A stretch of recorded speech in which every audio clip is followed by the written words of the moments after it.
USA Cycling's Gravel National Championships is September 20th here in the Driftless region of Minnesota. So what are the courses like? The roads, the surfaces, the hills, the topography? What is the cycling culture like? We, along with some locals, are going to show you exactly that. Come along for the ride here in the Driftless area of Minnesota. There are 3 courses on tap. The 110 has 7,500 feet of elevation gain, most of that in 9 distinct climbs that are roughly a mile long and 500 feet high.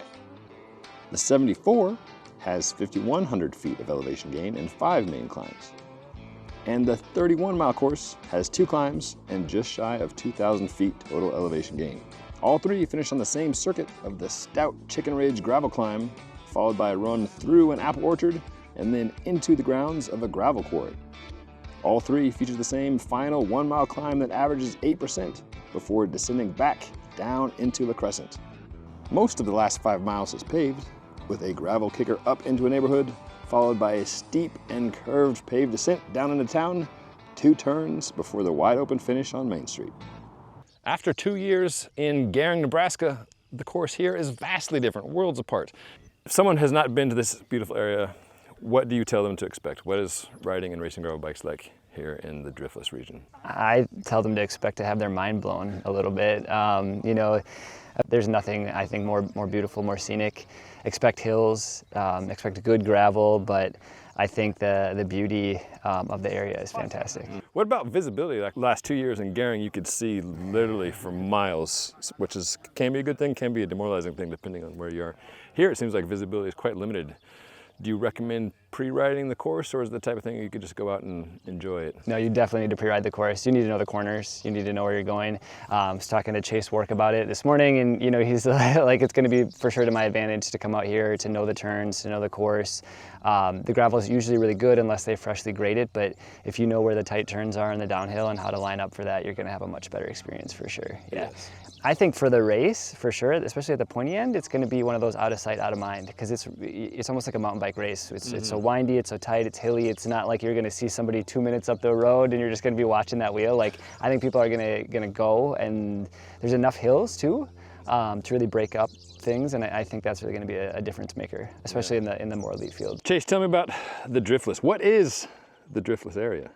The geography answers like it's a region in southeastern Minnesota, like southwestern Wisconsin and northeastern Iowa, and like northwest Illinois, where the glaciers didn't drift through and like flatten the land. So you have these bluffs with pretty flat ridges on top, and then you have like 400-500 foot descents into a valley, and usually there's a lot of streams. There's the Mississippi River that runs straight down the middle of the Driftless.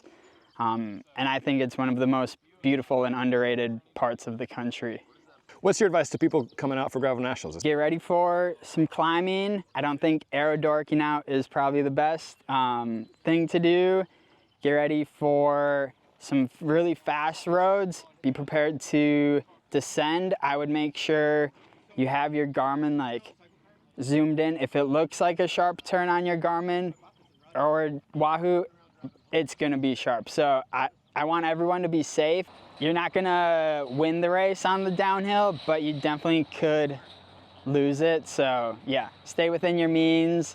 And then, yeah, when you're in the area, stop at a Quick Trip, bike along the river. Like, I hope people can just ride more than just the gravel. There's a beautiful road called Apple Blossom just north of La Crescent. Has a beautiful overview, and yeah, that would be my advice. Just come enjoy it. Yeah, come and enjoy it. So how do you live here, ridden here? What are the roads like to ride and race on? They're absolutely gorgeous in this area. The views are incredible, from the rolling bluffs to the beautiful river views and valleys behind us. You'll get some fun farmland, various different animals and things out on the road. Our gravel, varies. You will get some beautiful, like pristine champagne gravel, and then you can all of a sudden run upon some nice chunky stuff. Sure. So what are the hills like? It seems like there's some steepness to some of these. Like coming from Colorado, it's like, well, there are no huge mountains, but there's a lot of elevation gain. the hills around here are generally pretty steep, especially on gravel. You will easily get 10% plus grades. Generally, they are less than 500 feet total elevation gain from bottom to top, just because that's kind of what our Mississippi River Valley bluffs are. But they can sting a lot. They're that kind of death by 1,000 cuts. You may not have a 2-hour climb, but we can put a whole bunch of rollers right next to each other, and your legs will feel it. As an expert in both racing and the bicycle itself, what do you recommend folks do as far as gearing and tires? Are you going to need a wide, I mean, obviously it's like fitness and personal preference come into it, but like, what is your recommendation for someone who is signing up for a national championships race? The hills are steep. So if you are from a flatter area, you're going to want a lot of gearing, whether that's a double or a single, mullet setup, big ring in the back, but you're definitely going to want a granny gear. You're going to need to be able to sit and spin. Sometimes the gravel is just a little bit loose too, so you really can't stand up when it's 20% and it's sustained for 5 minutes. And so it's not like one of those things where you can kind of punch up it, but like you're climbing for a kind of an extended period. And so having the gearing for that is definitely going to be helpful. Tire choice, man, it's wild. Chase and I spent a while talking about that this morning as well. I'm currently riding some 55s and I'm absolutely loving it, but I rode across the state of Minnesota on gravel last summer on 35s.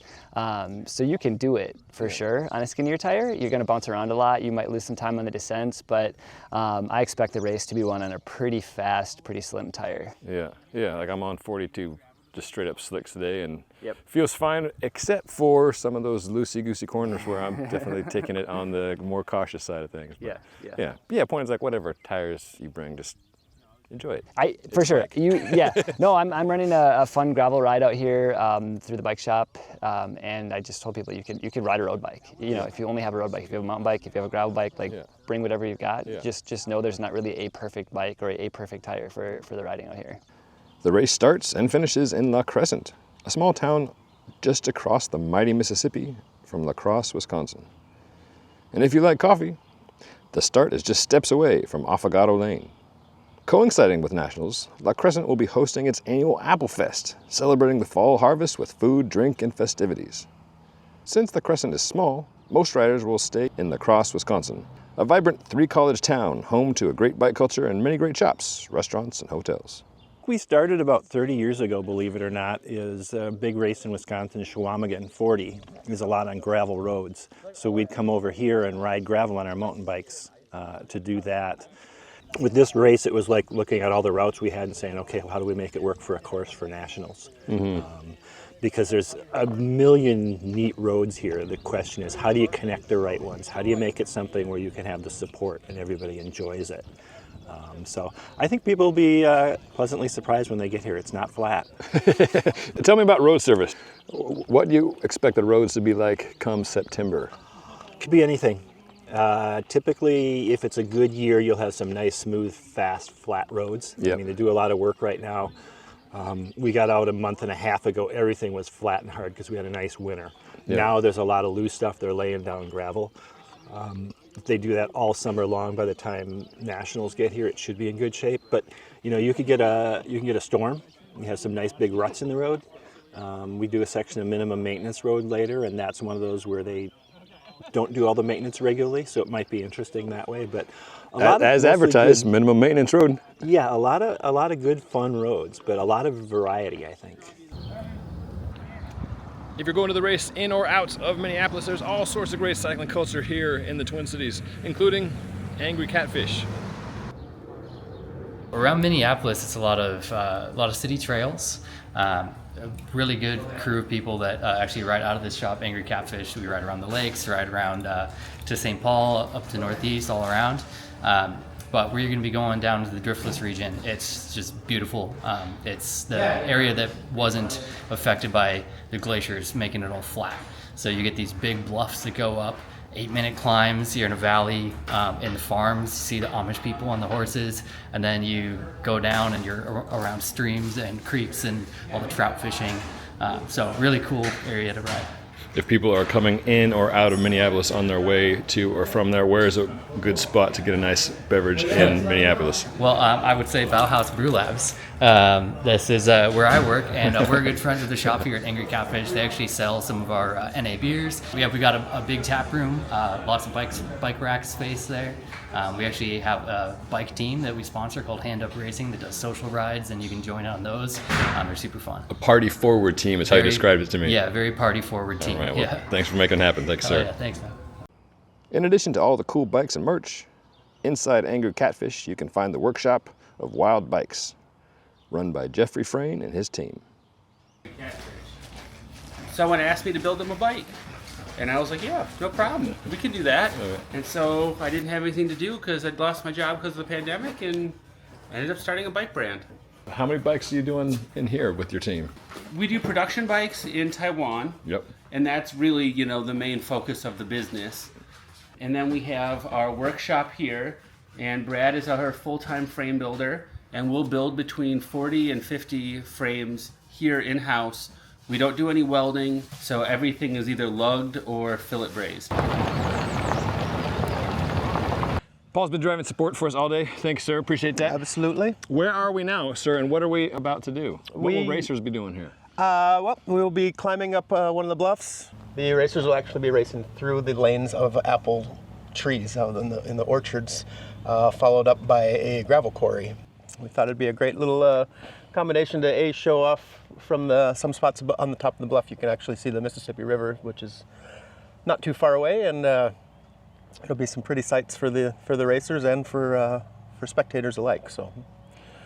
And with the race being September 20th in the fall, that's prime apple season. Isn't this like Apple Fest is going on the weekend of the race? Apple Fest will be going on as well. You can see the apples, probably not stopping to sample here, but just getting to see where the goods are coming from. Yes. We're at the top of the gravel quarry. There's just not a better way to end the Gravel National Championships than going through the apple orchard in conjunction with Apple Fest and then the gravel quarry. We're going through the sources of both things. Tell us about Apple Fest. Yeah, so Apple Fest is a long-standing festival, celebration of the apple capital of Minnesota, which is the Crescent, and just a great get-together celebrating all things apple, for apple pies, the crumbles, the crisps, you name it, the ciders. Certainly some beers will probably be drank during that time. Need some insider info. What's the best apple dessert I should be requesting after Gravel Nationals? I mean, personally, I'm a crisp guy. Okay. So that's where I'm going to go every time. Okay. Yeah. Straight to the apple crisp. Yeah, Good absolutely. to know. All right. For sure. Thanks, Jeremiah. Absolutely. Thank you. The 2025 USA Cycling Gravel National Championships, presented by Vittoria and locally championed by Explore Minnesota, is September 20th in La Crescent, Minnesota. Check the links in the video description below for full information and to register.